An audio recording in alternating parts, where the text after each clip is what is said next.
Ethiopian Airlines envisage d'acquérir 10 à 15 Boeing 777 pour renforcer sa flotte long courrier, a annoncé le PDG de la compagnie.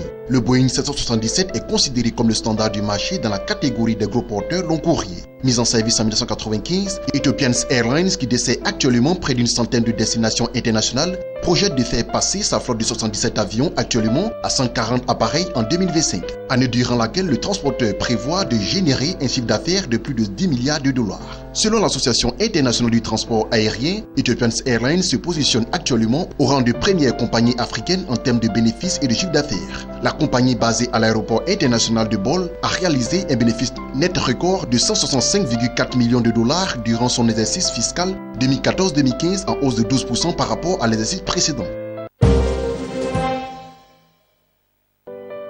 Afin d'accélérer l'accès à toutes les couches de la population gabonaise aux soins de santé de qualité, partout où elle se trouve, la Banque mondiale vient d'accorder un prêt de 56 millions de dollars US au gouvernement pour le développement du service e-santé. Le prêt a été accordé à travers la Banque internationale de la reconstruction et le développement. À travers le service e-santé, l'accès aux spécialistes sera facilité. Plus besoin de parcourir de longues distances pour se rendre à l'hôpital. Directement avec Internet, le patient pourra se faire consulter, obtenir l'interprétation de ses symptômes, se voir prescrire des examens à faire et obtenir un protocole de traitement adapté à son mal. Ce sont surtout les populations des zones rurales en manque de spécialistes qui verront leurs conditions d'accès aux soins de santé s'améliorer grandement.